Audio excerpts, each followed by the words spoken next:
Jalani riset di 3 provinsi saat pandemi, Rieke Diah Pitaloka mengaku sempat alami kesulitan. Sebelum melanjutkan video ini, pastikan kamu sudah subscribe YouTube channel Grit. Dan aktifkan lonceng notifikasi supaya kamu gak ketinggalan video terbaru dan menarik lainnya.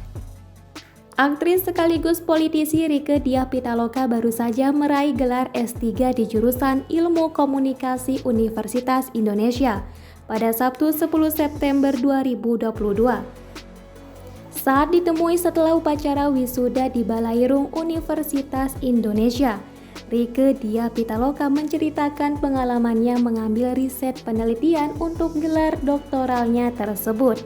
Rieke Diah Pitaloka mengaku jika ia sempat mengalami kesulitan karena melakukan riset di 3 desa dari provinsi yang berbeda-beda.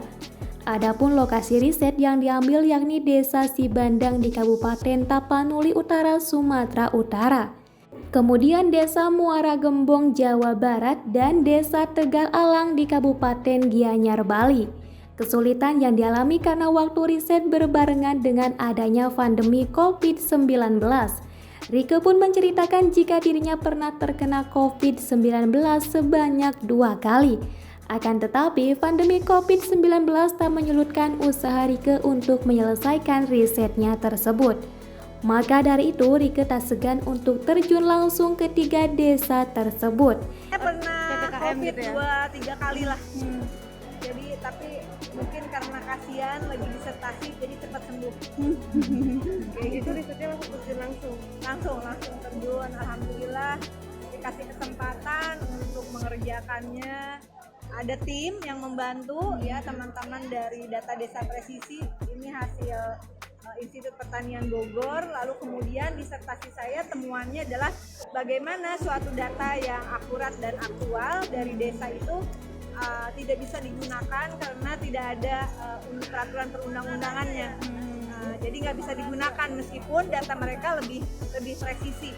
Dan pendataan itu ternyata bisa dilakukan oleh warga desa, didampingi oleh universitas kayak gitu. Rieke juga mengaku dibantu oleh timnya saat mengunjungi lokasi penelitian. Rieke pun berharap dapat memiliki kesempatan agar mengimplementasikan hasil riset disertasinya ke dalam kebijakan. Ya, alhamdulillah sih ini adalah perjalanan yang luar biasa. Mudah-mudahan ini menjadi salah satu pencapaian dan saya sangat berharap hasil disertasi ini bisa berkontribusi untuk kepentingan banyak orang, terutama masyarakat di desa dan kelurahan.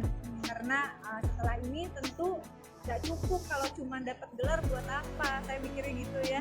Kalau misalnya ini bisa jadi kebijakan, Indonesia punya data yang akurat, aktual, satu data Indonesia berbasis data desa kelurahan yang presisi, maka program-program itu bisa tepat sasaran, uang negara juga bisa tepat sasaran. Ya, subsidi, program bansos apapun jelas siapa yang harus menerima, siapa yang tidak boleh menerima gitu. Adapun data yang diambil sebagai objek penelitian di 3 desa tersebut, yakni data peta desa seperti penggunaan lahan, infrastruktur, data administratif penduduk, data 5 bidang ekstra, dan data potensi desa. Rieke pun menjelaskan jika riset tersebut salah satu bentuk tanggung jawabnya sebagai anggota dewan, di mana ketika ia menjadi politisi dan harus menetapkan anggaran dan kebijakan, haruslah berdasarkan data yang diambil secara presisi.